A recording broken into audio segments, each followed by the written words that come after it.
Hello students, कैसे हैं आप सब? बढ़िया होंगे। उम्मीद करते हैं कि आपकी पढ़ाई चल रही होगी। तो इस सीरीज में हम लेके आ गए हैं आज आपके लिए एक नया टॉपिक, जिसमें हम डील करने वाले हैं या देखने वाले हैं इकोसिस्टम को बड़ा बेसिक तरीके से। तो हमारा आज का टॉपिक है कॉन्सेप्ट ऑफ इकोसिस्टम। यहाँ पे आप जान पाएंगे कि आखिरकार इकोसिस्टम की जो ब्रांच है वो क्या है, कैसे है, इसमें क्या क्या पढ़ने होंगे और इनके टाइप्स कैसे होते हैं और इनमें कौन कौन से ऐसे कंपोनेंट्स आते हैं जो इकोसिस्टम को बनाते हैं। बहुत ही बेसिक क्लास है। बीएससी, एमएससी और नेट और बाकी जो एलटी ग्रेड्स हैं और यूपीएससी ऑप्शनल और स्टेट और पीसीएस के जितने भी एग्जाम्स हैं सबके लिए काफी इंपॉर्टेंट होने वाले हैं। ये इन्वायरमेंटल साइंस का एक मोस्ट इंपॉर्टेंट आप क्लास कह सकते हो। तो सारे स्टूडेंट को एक बार बोलूंगा कि आप प्लीज, ये क्लास इकोसिस्टम की पहली क्लास होने वाली है। तो आप इस इकोसिस्टम के पूरे सीरीज को, जैसे आपने एमएससी के जूलॉजी के सीरीज को, बीएससी के जूलॉजी बॉटनी के सीरीज को काफ़ी प्यार दिए हैं, वैसे ही इस इको सिस्टम के या इकोलॉजी के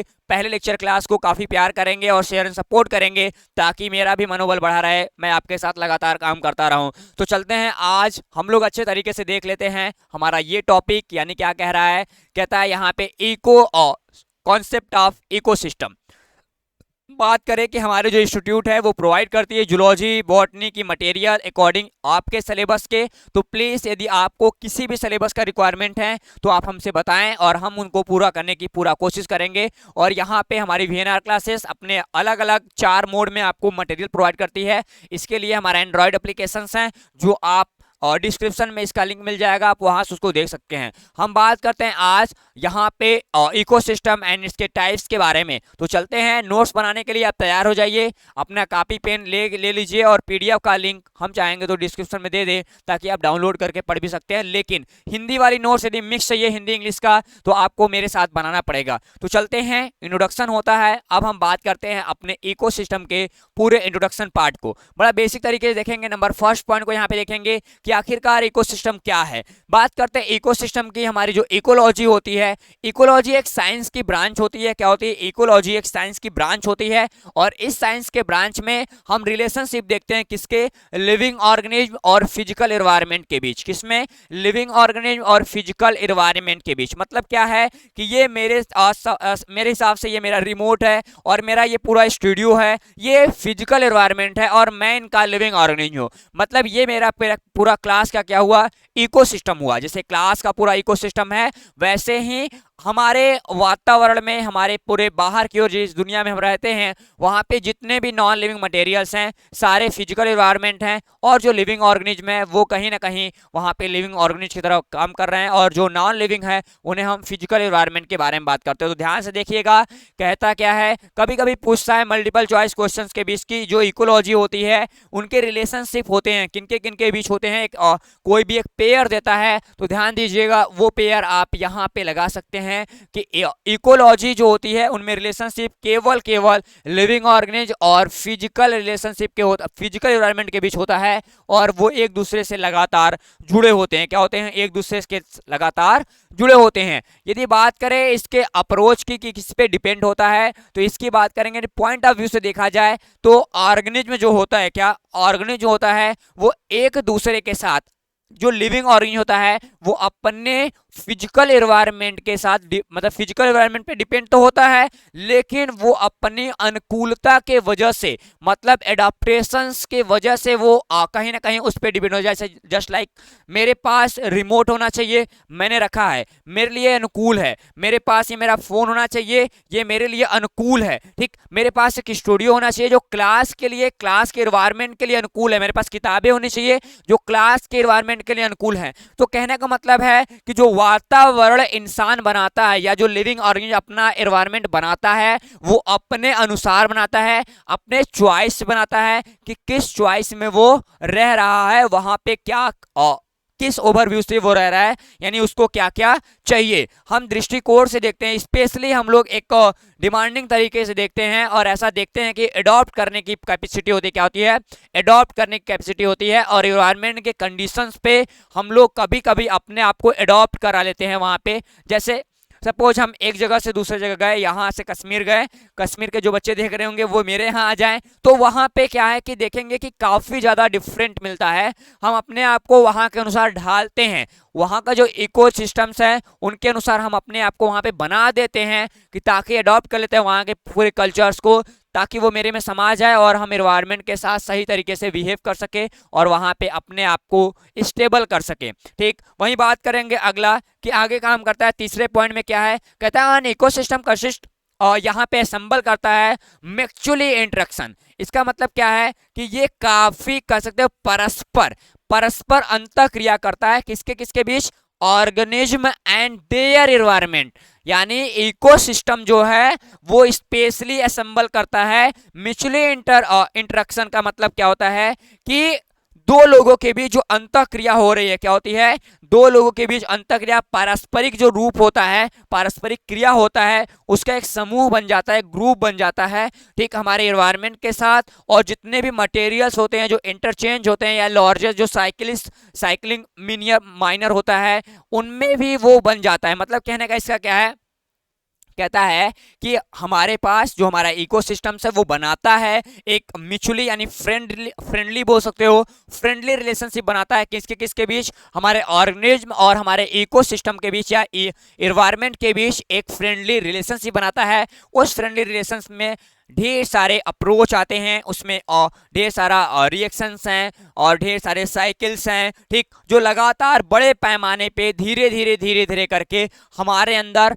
बदलाव लाते हैं। जैसे हम लोग कहीं दूसरे जगह गए, यदि ब्रिटेन गए तो ब्रिटेन के कल्चर के बेसिस पे हमारे अंदर वहां से क्या होगा, वहां और वहां का एनवायरनमेंट और जो हम जा रहे हैं, ठीक सपोज, तो उनमें दोनों में क्या होगा, एक म्यूचुअली रिलेशनशिप होने लगेगा और धीरे धीरे धीरे धीरे जो इंसान यहाँ से गया है, जो लिविंग आर्मीज गया है, उस एनवायरनमेंट को धीरे धीरे अडॉप्ट कर लेगा। ठीक, उसके बाद हम लोग आगे देखें, नंबर 4 कह रहा है यहाँ पे, कह रहा है an ecosystem is physically, chemically and biologically components. ठीक, कहने का मतलब क्या है कि जो इकोसिस्टम्स होते हैं उसमें तीनों कंपोनेंट आपको देखने के लिए मिल जाएंगे।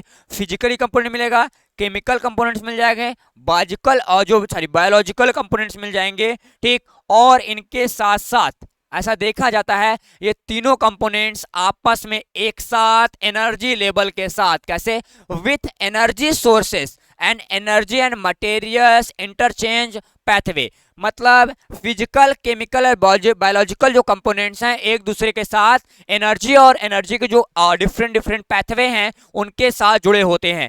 ध्यान देना, किसी भी इकोसिस्टम के तीन ही फंडामेंटल पार्ट्स हो सकते हैं वहां पे, या फिजिकल नेचर कोई हो, या फिर केमिकल नेचर हो, या फिर बायोलॉजिकली नेचर्स हो। ये नेचर एक दूसरे के साथ कह सकते हो कि क्या करते हैं, रिलेशनशिप दिखाते हैं। और किसका रिलेशनशिप दिखाते हैं, उनके बीच एक मीडियम होता है, वो एनर्जी का होता है, और उनके बीच एनर्जी का डिफरेंट डिफरेंट पैथवे बनता है जो लगातार काम करेगा। हम आगे चल के सीरीज में जब डिफरेंट टाइप्स पढ़ेंगे इकोसिस्टम के तो वहां पे हमको देखने के लिए मिल जाएगा। नंबर 5 यहाँ पे कहता है, नंबर 5 कहता है कि द एनवायरनमेंट, यानी जो एनवायरनमेंट है वो पर्टिकुलर ऑर्गेनिज्म लाइफ, ठीक, क्या कहता है, पर्टिकुलर ऑर्गेनिज्म लाइफ की बात करते हैं, जहां पे ध्यान देना, कहता है environment in which a particular organism life is called inhabited.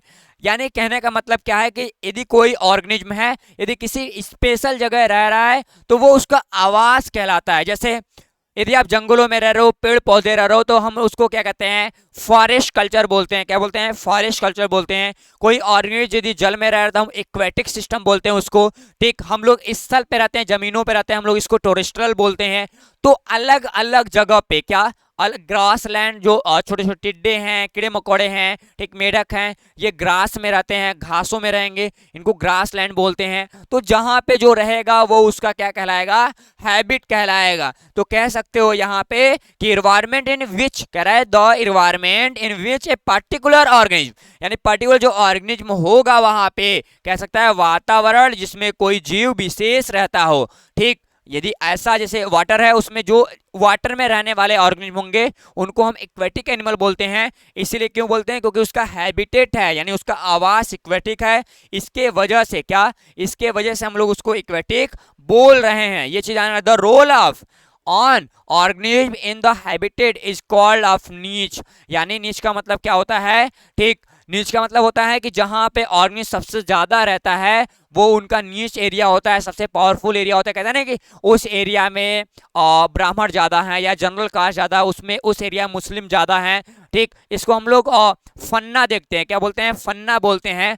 कि हम लोग पढ़ेंगे आगे नीच को, आगे चल के कि नीच क्या होता है, यानी बायोलॉजिकली नीच किसको बोलते हैं, क्या होता है, सबके बारे में अभी बताने लगेंगे, तो क्लासेस काफी लंबा हो जाएगा। तो ध्यान देना, द रोल ऑफ कह रहा है कि जो ऑर्गेनिज्म होते हैं यानी इसकी भूमिका जो होती है, एक निवास के स्थान पे यानी विशेष कंडीशंस पे हम देखा जाता है, तो वहां पे एक अलग से वो नीच बनाते हैं, एक सबसे हाईएस्ट कैटेगरी का एक प्लेस बनाते हैं जहां पे नंबर ऑफ स्पीसीज मैक्सिमम होते हैं किसी एक ऑर्गेनिज्म के। ठीक, ये चीज आप ध्यान दीजिएगा।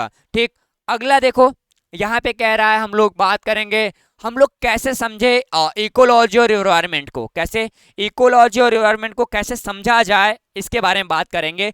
तो कुछ साइंटिस्ट ने अपने अपने विचार दिए हैं, कैसे दिए हैं, क्या है, किसके बारे में है, सबके बारे में देखना तो पड़ता है। कहता है इकोलॉजी को यदि हम डिफाइन करने की कोशिश करें तो ये साइंस की एक ब्रांच होती है, इसमें हम लोग स्टडी करेंगे किसके रिलेशनशिप, हमने बताया अभी कि रिलेशनशिप की स्टडी करते हैं। रिलेशनशिप होता है किसके किसके बीच, एक हमारे ऑर्गेनिज्म के बीच और ऑर्गेनिज्म का जो एनवायरनमेंट होता है उसके बीच, यानी इकोलॉजी, एनवायरनमेंट और ऑर्गेनिज्म, यानी ऑर्गेनिज्म द्वारा बनाए गए जो एनवायरनमेंट होते हैं उसकी जब स्टडी हम लोग करते हैं तो उस ब्रांच को हम लोग क्या बोलते हैं, हम उस ब्रांच को इकोलॉजी बोलते हैं। तो ध्यान दीजिएगा, ये आप डिफिनीशन पूरा इतना लिख सकते हैं। ठीक, उसके बाद कहता है relationship refer to the interactions of an organism with its environment and interaction with member of the same species as well the other species.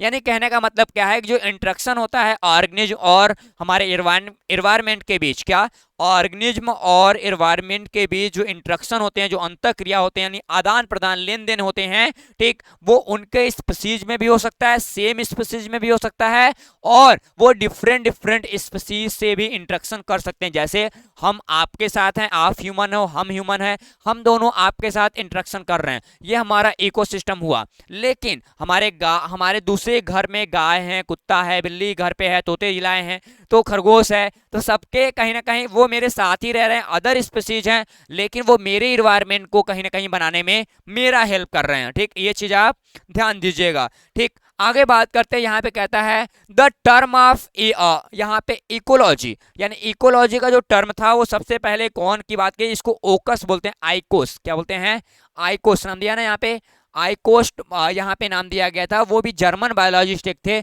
जिसको अर्नेस्ट क्या क्या बोलते थे हम लोग, अर्नेस्ट हैकल द्वारा दिया गया था, वो भी 1866 में।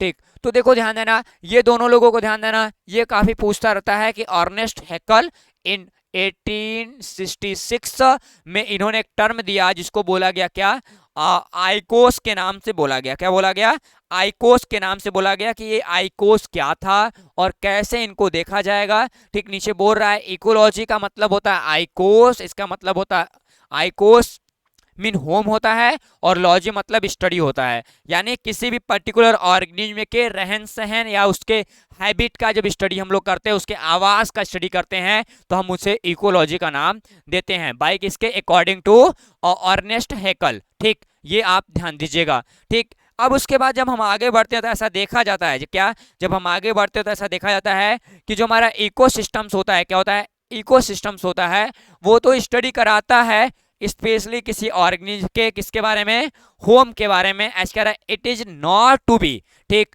Confirm with the term environment, यानी अभी तक ऐसा बात किया जाए कि एनवायरनमेंट जो शब्द है, क्या है, जो एनवायरनमेंट का शब्द है, इकोलॉजी का शब्द, इकोलॉजी का शब्द तो हमको पता है कि होम हो गया, इकोस का मतलब होम होता है, लॉजी का मतलब स्टडी होता है, यानी होम की जब स्टडी करते हैं किसी ऑर्गेनिज्म विशेष की तो हम उसे इकोसिस्टम कहते हैं या इकोलॉजी कहते हैं। लेकिन दूसरी बात यहाँ पे कह रहा है, यदि मेरे पास यहाँ पे जो दूसरा टर्म आता है, क्या, यहाँ पे एनवायरनमेंट, ये हमको कहीं ना कहीं भ्रमित करता है, कंफ्यूज करता है। ठीक, बताने के लिए आखिरकार आपसे पूछ लिया जाए कि different between ecosystem and ecology, तो काफी लोग इकोलॉजी को डिस्क्राइब कर पाते हैं, लेकिन इकोसिस्टम को, सॉरी हाँ, एनवायरनमेंट को डिस्क्राइब करना काफी मुश्किल हो जाता है उनके लिए। ठीक, ये चीज़ हम लोग अगले वीडियो में देखेंगे कि आखिरकार इन्वायरमेंट और बाकी चीज़ों में क्या डिफरेंट है। ठीक, इकोसिस्टम की बात करते हैं, यूनिट की बात करते हैं कि उनकी यूनिट कैसी होती है, क्या क्या वो देखते हैं और क्या क्या ऐसे बताते हैं, यानी ऑटोट्रॉपिक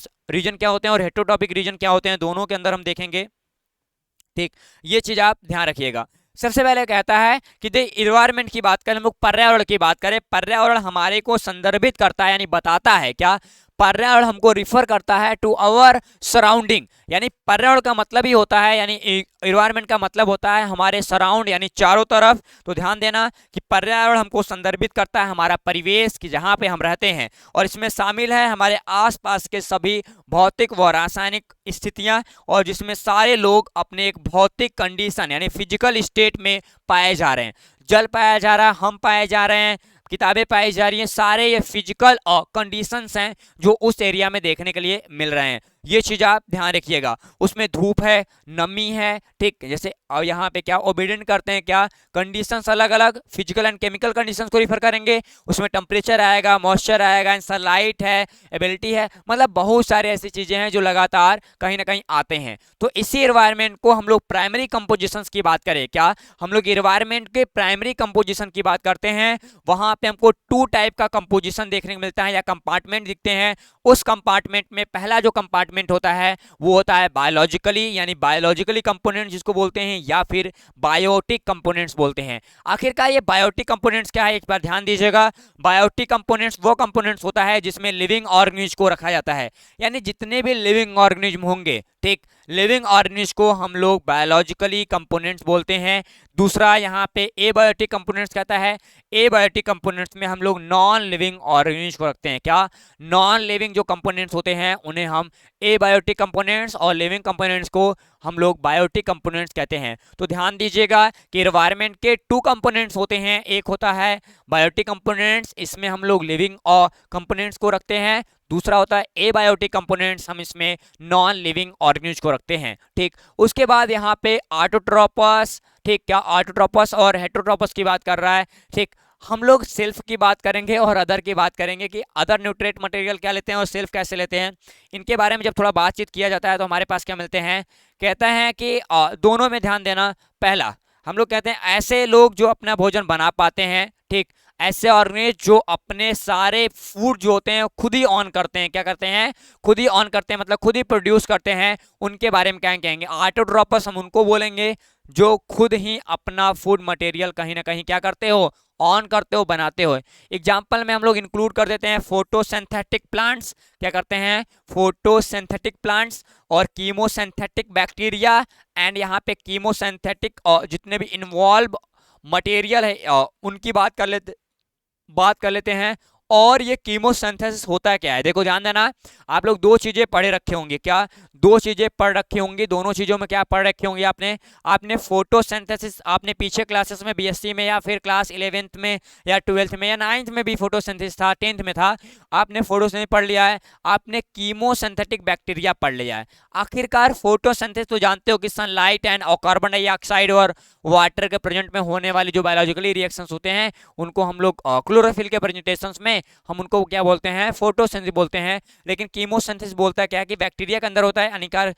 कीमोसिंथेसिस होता क्या है, यहाँ पे हमारे पास क्रिएशंस होते हैं और इनऑर्गेनिक मटेरियल, यानी इनऑर्गेनिक जो केमिकल रिएक्शंस होते हैं ऑर्गेनिज्म के अंदर, और यहाँ पे जो बैक्टीरिया होते हैं उसको प्रोड्यूस करते हैं, वहां से अपने लिए क्या करते हैं, भोजन बनाते हैं, क्या करते हैं, अपने लिए भोजन बनाते हैं। यदि एग्जाम्पल के बेसिस पे देखा जाए तो ऐसे ढेर सारे हाइड्रोथर्मल बैक्टीरिया हैं, क्या है, हाइड्रोथर्मल बैक्टीरिया है, एफी बैक्टीरिया है, आयरन बैक्टीरिया है, ठीक, तो अलग अलग टाइप्स के बैक्टीरिया हैं जो लगातार यहाँ पे पाए जा रहे हैं। जो देखो सल्फर बैक्टीरिया जो होता है वो क्या करता है, कार्बन डाइऑक्साइड और हाइड्रोजन सल्फाइड को मिलकर काम करेगा, ठीक, और जो ऑक्साइड बैक्टीरिया होते हैं वो ऑक्साइड को प्रोड्यूस करते हैं। तो ध्यान दीजिएगा, ऑटोट्रोपस हम उनमें बोलते हैं, आपको ये पता होगा, कुछ बताना इसमें है नहीं, एग्जांपल में हम इन्वॉल्व करते हैं इसमें फोटोसिंथेसिस और कीमोसिंथेसिस। यहाँ पे हेटेरोट्रोपिक की बात करते हैं तो ऐसे बात करते हैं ऐसे ऑर्गेनिज्म जो दूसरे पे डिपेंड होते हैं, ओपन एंड अदर देयर, यहाँ पे जितने भी न्यूट्रिएंट शिपमेंट होता है उनकी बात करते हैं, ठीक। यहाँ पे दूसरा, यहाँ पे डिफरेंट टाइप ऑफ हेटेरोट्रॉप्स होते हैं, हम लोग यहाँ पे फैगोट्रॉप्स की बात करते हैं जिसको कंज्यूमर बोलते हैं, और सेप्रोफॉस की बात करते हैं इसको हम लोग डीकम्पोजर बोलते हैं। अगला हमारे पास जो लास्ट वाला ऑर्गेनिज्म है, ठीक। तो आपने उपभोक्ता के बारे में देखा होगा, जैसे हम लोग कंज्यूमर्स हैं। डिकम्पोजर की बात करेंगे आप, तो डिकम्पोजर्स में आपको बैक्टीरिया और बाकी जो और डिफरेंट डिफरेंट टाइप्स के फंगस हैं वो मिल जाएंगे, ठीक। तो अलग अलग लोग अलग अलग तरीके से आपको इन्वायरमेंट में देखने के लिए मिल जाएंगे। ये था सिस्टम। अब बात करते हैं प्योरली, अभी तक चल रहा था आपका इंट्रोडक्शन। अब हम बात करेंगे पारिस्थितिकी तंत्र, यानी और यहाँ पे हम बात करेंगे, अभी देखा मैंने इन्वायरमेंट को, अभी मैंने देखा इसके पहले इकोलॉजी को। अब हम बात करेंगे इको सिस्टम को, कि आखिरकार इको सिस्टम क्या है, कैसे है, इनके बारे में क्या देखना है। कहता है it is a functional unit, ठीक। क्या है? Functional unit. इसके कहने का मतलब क्या है? यह एक क्रियात्मक इकाई है। क्या है? क्रियात्मक इकाई है, जिसमें जो जीव है वो एक जैविक समुदाय में रहता है। क्या कहता है? जो जीव होता है वो एक जैविक समुदाय में होता है। यानी ये क्या है? ये क्रियात्मक एक यौगिक है, और इनके साथ वो इंटीग्रेटेड होता है। क्या होता है? Organism integrated with their physical environment. यानी कह सकते हो ये कि फंक्शनल यूनिट है किसकी? बायोटिक। किसकी है? बायोटिक कम्युनिटी की है। किसकी है? बायोटिक कम्युनिटी का मतलब होता है कि वो पूरी पूरी जैविक, क्या है? जैविक समुदाय है। हम लोग जैविक समुदाय को इंग्लिश में बोलते हैं बायोटिक कम्युनिटी। तो यानी बायोलॉजिक जो बायोटिक कम्युनिटी है उसके बेसिस पे देखा जाए, हाँ समझना, ठीक। कह सकता है कि जो हमारा इकोसिस्टम है वो एक फंक्शनल यूनिट है, जो बनाता है, क्या बनाता है? यहाँ पे बायोटिक कम्युनिटी बनाता है, वो भी उनके साथ, किसके साथ? इंटीग्रेटेड। यानी ये जो ऑर्गेनिज्म जिनमें इंटीग्रेटेड है, किसमें? बायोटिक कंपोनेंट में, उनके साथ एक कह सकते हो क्या बनाता है? एक यहाँ पे फंक्शनल यूनिट बनाता है, और वो किसके बीच? फिजिकल एनवायरनमेंट के बीच बनाता है। क्या बनाता है? Physical environment. और फिजिकल एनवायरनमेंट में किसको रखते हैं हम लोग? ए बायोटिक कंपोनेंट्स को रखते हैं। कैसे? किसको रखते हैं? ए बायोटिक कंपोनेंट्स को हम लोग फिजिकल एनवायरनमेंट में रखते हैं। किस लिए रखते हैं? ताकि वहां से हम लोग ले सके या दे सके क्या? एनर्जी और न्यूट्रिएंट फ्लो। यानी एनर्जी और उसके जो जितने भी पोषक प्रवाह हैं उनको हम लोग करा सके, यानी एनर्जी का पता वहां पे लगा सके और बता सके कि यहां से हम एनर्जी ले सकते हैं। ये चीज आप ध्यान दीजिएगा, ठीक। उसके बाद हम लोग आगे बढ़े तो अगला कह रहा है यहाँ पे, ठीक। कह रहा है कि द कॉन्सेप्ट, इसको नोट करना प्यारे बच्चे, the concept of ecosystem was given by, बहुत मोस्ट इंपोर्टेंट है। अभी हम इकोलॉजी की बात करेंगे, मतलब बात किए थे 80 यानी 1866 में अर्नेस्ट हैकल ने दिया था। और यहाँ पे एजी टंसले हैं, क्या है? एजी टंसले नाम के एक साइंटिस्ट थे जो 1935 में अपनी थ्योरी रिप्रेजेंट किए थे, ठीक। इन्होंने इको सिस्टम के कॉन्सेप्ट को बताने की कोशिश किया था। तो दो लोग मिले, ये भी आपके लिए आईएमपी ही है। क्या है? आईएमपी है, आप इसको भी ध्यान रखिएगा। वहीं बात करेंगे फॉर एग्जांपल्स, कैसे फॉरेस्ट कैन बी स्टडी, यानी इन इकोसिस्टम, यानी हम लोग यदि फॉरेस्ट के इकोसिस्टम की बात करते हैं तो यहाँ पे बायोलॉजी कह सकते हो बायोटिक कम्युनिटीज ऑफ फॉरेस्ट, ठीक। Compose different type organism, plant, animal, यहाँ पे माइक्रोबेस इस, यानी यदि हम फॉरेस्ट को एग्जांपल बना रहे हैं अपने इकोसिस्टम का, तो वहाँ पे दो कंपोनेंट्स होंगे, एक होगा बायोटिक कंपोनेंट्स, एक होगा ए बायोटिक कंपोनेंट्स। तो बायोटिक कम्युनिटी जो होगा वहाँ पे फॉरेस्ट का वो बनाएगा, क्या बनाएगा? प्लांट को अपने पास मिलाएगा। एनिमल होंगे वहाँ पे, माइक्रो बेसिस होंगे ढेर सारे, और अदर मटेरियल होंगे। वहीं ए बायोटिक कंपोनेंट्स की बात करेंगे, जो ए बायोटिक कंपोनेंट्स होते हैं वो बनाते हैं एटमॉस्फेयर बनाएंगे, किसके? गैसियस के एटमॉस्फेयर बनाएंगे, क्लाइमेट्स बनाएंगे, सॉइल बनाएंगे अपने वहाँ पे, और वाटर होंगे। तो ये हमारे पास एक एग्जाम्पल था किसका? इसी फॉरेस्ट का। किसका? फॉरेस्ट का एग्जाम्पल था, ठीक। तो ध्यान दीजिएगा कि फॉरेस्ट का एग्जाम्पल आप रखते हैं अपने इकोसिस्टम को क्लियर करने के लिए, उसको दो पार्ट में आप डिवाइड करेंगे फॉरेस्ट को, एक होगा बायोटिक कम्युनिटी और दूसरा होगा ए बायोटिक कम्युनिटी, ठीक। पहला जो बायोटिक कम्युनिटी होगा वहां पे हम लोग रखेंगे प्लांट, एनिमल, माइक्रोबेसिस को, और ए बायोटिक जो कम्युनिटी होगा उसमें रखेंगे यहाँ पे क्या? Atmospheric gases, climates, vial and waters को रखेंगे, ठीक। और टेम्परेचर सब आ जाएंगे इसी में, ठीक। अगला कह रहा है यहाँ पे कि the biotic components in integrated with और link to other to the physical environment through the energy nutrient flow. कहने का मतलब क्या है कि जो बायोटिक कंपोनेंट्स होते हैं वो एबायोटिक कंपोनेंट्स के साथ या बायोटिक कंपोनेंट्स के साथ कैसे रिलेशनशिप, एक रिलेशनशिप दिखाते हैं, यानी लिंक होते हैं, जुड़े हुए होते हैं। किसके बेसिस पे? एनर्जी सोर्सेस के बेसिस पे। किसके? एनर्जी प्रवाह के बेसिस पे। अभी हम पढ़ेंगे यहाँ पे आगे चल के फूड वेव और फूड नेट, तो उनमें आपको देखने को मिल जाएगा। ठीक, एंड वहां पे डिस्कस किया जाए डिटेल बेसिस पे कि सब सीक्वेंस एंड अगले वाले चैप्टर्स में हम लोग काफ़ी अच्छे तरीके से देखने वाले हैं biological and a biological components को काफ़ी अच्छे तरीके से। तो ये चीज़ आपने क्लियर कर लिया होगा। ठीक, आगे बात करते हैं यहाँ पे थोड़े थोड़े और पॉइंट्स को। क्या आखिर कहता है कि प्लांट्स यानी हम लोग बायोलॉजिकली कंपोनेंट्स के बारे में बात करें, प्लांट्स जो होते हैं will produce food and photosynthetic by using physical यानी abiotic components like carbon dioxide in the air, water and nutrients in the soil। यानी जो प्लांट्स होते हैं वो कहीं ना कहीं क्या करते हैं, फूड को बनाने के लिए क्या करते हैं, फोटोसिंथेसिस करते हैं। वो भी फिजिकल कंडीशंस में वो एबायोटिक कंपोनेंट से लाइक किसका किसका हेल्प लेते हैं, कार्बन डाइऑक्साइड एंड वाटर, ठीक, और एयर मतलब हवा का, और न्यूट्रिएंट्स इन द सॉइल यानी भूमि में उपस्थित जितने भी पोषक पदार्थ होते हैं वो उनकी कहीं ना कहीं क्या लेते हैं, उनकी आवश्यकता लेते हैं, उनकी जरूरत होती है वो, और वहां से वो पोषक पदार्थों को ग्रहण करते हैं। ठीक, और देखा जाए the organic matter produced by plants will by directly or indirectly be a sources of food for all other organisms in the forest। यानी जो प्लांट आप यहाँ पे प्लांट जो होते हैं वो ऑर्गेनिक मटेरियल यानी जो कार्बनिक पदार्थ यानी जो ग्लूकोज होता है, जैसे हमने बताया कि हमारे पास एक प्लांट्स होगा जो कार्बन डाइऑक्साइड प्लस वाटर को एब्जॉर्ब करेगा, यहाँ पे H यानी सनलाइट आ जाएगा, यहाँ पे हमारा क्लोरोफिल होगा, वो बनाएगा C6H12O6 प्लस H2O और प्लस O2 बनाएगा।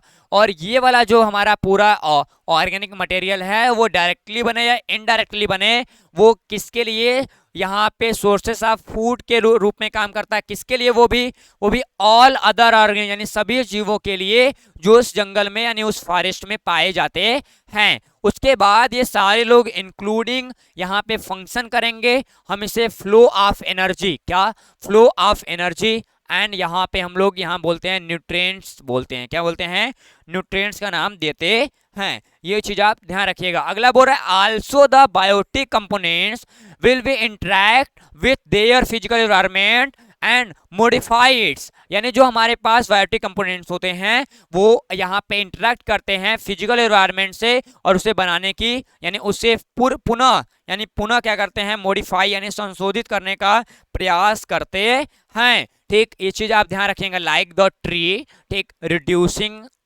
ऑफ सनलाइट, यानी जो हमारे ट्री होते हैं वो धूप को अपनी ओर आकर्षित करते हैं जिससे वहां का पूरा जो एनवायरनमेंट होता है वो नम हो जाता है, ठंडा हो जाता है। जैसे आपने गर्मी लगता है तो नीम के पेड़ के पीछे सब लोग भागते हैं, तो वैसे ही वो लोग क्या करते हैं, वहां के एनवायरनमेंट यानी सनलाइट को रिड्यूस कर देते हैं। ठीक, ये चीज आप देखते रहिएगा इसको। ठीक, और रिड्यूस करने के बाद वो सनलाइट को कहीं ना कहीं और नीचे की ओर स्पेशली बनाएंगे, कवर करेंगे, मॉडिफाई करेंगे। वहाँ पे माइक्रो क्लाइमेट्स का एक क्लाइमेट्स बनाते हैं, यानी जो प्लांट्स होते हैं वो हमारे एनवायरनमेंट में अदर यानी बायोटिक कंपोनेंट्स या प्लांट्स कह लो या बायोटिक कंपोनेंट्स कह लो, वो डायरेक्टली इंटरेक्ट करते हैं हमारे फिजिकल एनवायरनमेंट को और कहीं ना कहीं वो फिजिकल एनवायरनमेंट को इफेक्ट भी करते हैं। अगला कह रहा है the physical condition will be also modify the abiotic and biotic components like the temperature, ठीक, एंड यहाँ पे जो प्रेसिपिटेशंस हैं इनकी बात कर ले, इंक्रीजिंग करते हैं, इंटरेक्टिंग होते हैं, ठीक, इन्फ्लुएंस होते हैं, ठीक, एंड मॉइस्चराइजर्स होते हैं वो उनकी एबिलिटी के कारण, ठीक। और यहाँ पे ढेर सारे जो नेचुरल ढेर सारा अलग अलग क्या नेचुरल कंडीशंस हैं उनमें हम लोग देखें तो ये अलग अलग तरीके से कहीं ना कहीं क्या अलग अलग तरीके से कहीं ना कहीं हमारे एटमॉस्फेयर में अलग अलग बदलाव लाते रहते हैं। ठीक, ये चीज आप ध्यान दीजिएगा। अगला कह रहा है कि the forest now is the, ठीक, एंटिटी दैट कंपोज्ड, ठीक, इनको थोड़ा सा देख लो। यहाँ पे क्या कह रहा है, कह रहा है कि जो हमारे अब वन होते हैं वहाँ पे बायोटिक और एबायोटिक कंपोनेंट्स होते हैं और जो लगातार एक दूसरे के साथ क्या करते हैं, वो इंटरेक्ट करते हैं और इंटरेक्ट करते करते वो एनर्जी को एक दूसरे के साथ ट्रांसफर करते रहते हैं। क्या करते हैं? एनर्जी को एक दूसरे पे ट्रांसफर करते हैं। और ये एनर्जी का मुख्य जो वर्गीकरण होता है वो हमारे पास इनका जो एनर्जी फ्लो मटेरियल होता है उनके बेसिस पे हम लोग करेंगे। ये चीज ध्यान देना, बहुत बेसिक है। और सारे जो ऑर्गेनिज्म होते हैं फॉरेस्ट के वो वहाँ पे सही तरीके से कहीं ना कहीं अपने आप को एडजस्ट करते हैं। एडजस्ट करने के बाद वो अपने पूरे लाइफ टाइम और वहाँ के इन्वायरमेंट में, हम कैमरे से बाहर हो गए क्या, वहाँ पे इन्वायरमेंट में अपने आप को स्टेबल करके लगातार वहाँ पे जीवन निर्वाह करते हैं। क्या करते हैं? जीवन निर्वाह करते हैं, लाइफ को सही तरीके से वहाँ पे बना लेते हैं।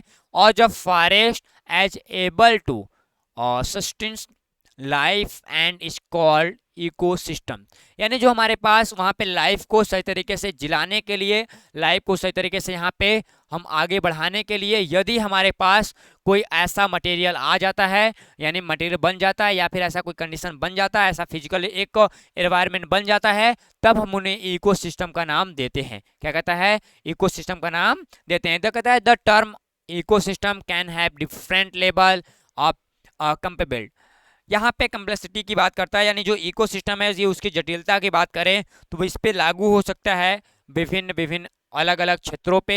कैसे अलग अलग क्षेत्रों पे? कि अलग अलग क्षेत्र क्या हैं, वहाँ पे रहने वाले मटेरियल क्या हैं, ठीक, और वहाँ पे ऊर्जा का प्रवाह क्या है, वहाँ का एरिया क्या है, यानी डिफरेंट साइज पे area of different size from the smallest, जो हमारे पेड्यूल ऑफ वाटर यानी वाटर है, लार्जेस्ट फॉल है, इंटायर बायोस्फीयर है, ठीक। इनमें मतलब बहुत सारे ऐसे डिफरेंट लेवल हैं जो काफ़ी ज़्यादा एनवायरनमेंट को जटिलता दिखाते हैं, ठीक। जैसे हमारे वाटर का पूरा एनवायरनमेंट अलग होता है, हमारे जंगलों का एनवायरनमेंट अलग होता है, यानी ग्रासलैंड अलग होगा, हमारे पास टुंड्रा अलग होगा, ठीक, टुंड्रा इकोसिस्टम अलग होगा, ग्रासलैंड इकोसिस्टम अलग होगा, हमारे पास इक्वेटिक इकोसिस्टम अलग होगा, हमारे पास फॉरेस्ट इकोसिस्टम अलग होगा, हमारे पास टोरेस्ट्रल इकोसिस्टम अलग होता है। यानी जितने भी इकोसिस्टम्स हैं सब डिफरेंट डिफरेंट टाइप्स के इकोसिस्टम्स होते हैं। वो डिफरेंट इसलिए होते हैं ताकि वहाँ पे जो उनकी फिजिकली इन्वायरमेंट होता है वो डिफरेंट होता है, इसलिए जो वहाँ के बायोलॉजिकली कंपोनेंट्स होते हैं या फिर बायोटिक कंपोनेंट्स होते हैं वो अलग से बिहेवियर रिप्रेजेंट करते हैं। ये चीज़ आप ध्यान दीजिएगा, ठीक। अब उसके बाद कहता है कि द कॉमनली यहाँ पे जितने भी इकोसिस्टम्स होते हैं वहाँ फंक्शन होता है फ्लो ऑफ एनर्जी का and flow of nutrient material का। यानी दुनिया के जितने भी इकोसिस्टम्स हैं वहाँ पे दो ही रिलेशनशिप काफ़ी अच्छे होते हैं, flow of energy and flow of nutrient material. यानी हम लोग दो ही काम कर सकते हैं, या फिर एनर्जी का प्रवाह कर सकते हैं या फिर पोषक पदार्थों का आदान प्रदान कर सकते हैं, या ऊर्जा का प्रवाह या फिर पोषक पदार्थों का आदान प्रदान हम लोग कर सकते हैं। जैसे हम लोग एटमॉस्फेयर के साथ ऊर्जा का प्रवाह करते हैं और सेम स्पीसीज या अदर स्पीसीज, मुर्गा हम लोग खा लिए, मछली खा लिए, अंडे खा लिए, गेहूं खा लिया, अनाज खा लिए, दूध खा लिए, ये सब क्या है? ये सब एनर्जी के नहीं, ये सब न्यूट्रिएंट मटेरियल के फ्लो हैं। क्या है? न्यूट्रिएंटशिप के फ्लो हैं। लेकिन हमारे अंदर से जो एनर्जी निकल रहा है बाहर की ओर, ठीक, इन्वायरमेंट में, वो ऊर्जा का प्रवाह है, यानी वो ऊर्जा को लगातार क्या कर रहा है? प्रवाहित करने की कोशिश कर रहा है, ठीक। हम लोग यहाँ पे बात करते हैं कि आखिरकार कैरेक्टर्स ऑफ ऑन इकोसिस्टम। यदि हम बात करें यहाँ पे तो बात करते हैं कि कैरेक्टर्स देखा जाए तो बेसिक 2 कैरेक्टर्स होते हैं किसी इकोसिस्टम के। पहला होता है स्ट्रक्चर्स ऑफ ऑन इकोसिस्टम, दूसरा होता है फंक्शन ऑफ ऑन इकोसिस्टम। पहले हम लोग पढ़ते हैं कि स्ट्रक्चर ऑफ ऑन इकोसिस्टम, किसी भी इकोसिस्टम का स्ट्रक्चर कैसा होना चाहिए, और दूसरे में हम देखते हैं कि फंक्शन ऑफ इकोसिस्टम यानी इकोसिस्टम कार्य कैसे करता है उसके बारे में। तो यहाँ पे छोटे छोटे हेडिंग लिया गया क्योंकि इंट्रोडक्टिव पार्ट्स हैं। स्ट्रक्चर ऑफ ऑन फंक्शन, इसकी बात करेंगे। क्या करेंगे? स्ट्रक्चर ऑफ ऑन फंक्शन, यानी एक पारिस्थितिकी तंत्र की संरचना कैसे होती है उसके बारे में बात करेंगे। इसको डिफाइन करने के लिए हम लोग अरेंजमेंट करना होता है ऑर्गेनिक कंपोनेंट्स में, थोड़ा सा देखते हैं इसको, आप देखते रहिए। कहता है क्या कि इसे एक जो यहाँ पे जो एनवायरनमेंट है, एनवायरनमेंट का जो कंपोजिशंस हैं या व्यवस्था है वहाँ को हम लोग परिभाषित कर सकते हैं। और यहाँ पे देख सकते हैं क्या कि इस व्यवस्था में या फिर इकोसिस्टम के पूरे स्ट्रक्चर्स में देखा जाए, स्टडी जब हम लोग करते हैं वहाँ पे फूड का रिलेशनशिप, क्या हमने अभी बताया कि फूड का रिलेशनशिप सबसे मोस्ट इंपॉर्टेंट है। क्या है? फूड का रिलेशनशिप सबसे मोस्ट इंपॉर्टेंट है। Food relationship between biotic components it is called trophic structures. Trophic structures का मतलब क्या है कि हमारे पास यदि कोई यहाँ पे ऐसा क्या है, यदि मेरे पास यहाँ पे कोई पेड़ है, यहाँ पे पहला ए क्या हो गया? कोई पेड़ हो गया, यहाँ से ये न्यूट्रिएंट मटेरियल आगे देगा, क्या देगा, आगे देगा। और इस पे कोई मान लो छोटी छोटी क्या रही, चींटियां रह रही हैं, क्या रह रही हैं, छोटी छोटी चींटियां रह रही हैं, ठीक। अब ये इस पे हैं, ये दूसरा पार्ट हो गया। अब चींटियों को कौन खाएगा, छोटे छोटे कीट खा जाएंगे, क्या खा जाएंगे, छोटे छोटे कीट खा जाएंगे। मान लो ये हमारा कीट हो गया, ये खा गया, तीसरे नंबर पे हो गया। चौथे नंबर पे कीट को कौन खा गया, सर हमने मान लिया कि ये हमारा यहाँ पे जो पूंछ वाला है, ठीक, या फिर कह सकते हो कि यहाँ पे कोई एक ऑर्गेनिज्म है। चौथा हमारे स्नैक या फिर को बाकी कोई हो गया। अब स्नैक को मोर खा जाएगा, ये पांचवें नंबर पे आ जाएगा, ठीक। तो ये एक ट्रॉफिक लेवल होता है, ये 10% लॉ पे चलती है। ट्रॉफिक लेवल क्या होते हैं, 10% लॉ क्या होता है फ्लो एनर्जी का, वो दिखाया जाएगा आपको। तो ध्यान देना कि यहाँ पे कहने का मतलब क्या है कि जो यहाँ पे अरेंजमेंट होता है, क्या होता है, arrangement is study through food relationship within biotic components, it is call trophic structures. यानी ट्रॉफिक स्ट्रक्चर्स के बेसिस पे यहाँ पे एनवायरमेंट और हमारे जो बायोटिक कंपोनेंट्स होते हैं वहां पे एक रिलेशन दिखाता है। वो रिलेशनशिप केवल किसका होता है, फूड का रिलेशनशिप होता है। यानी हम लोग खाने से अपना मतलब रखते हैं, ठीक।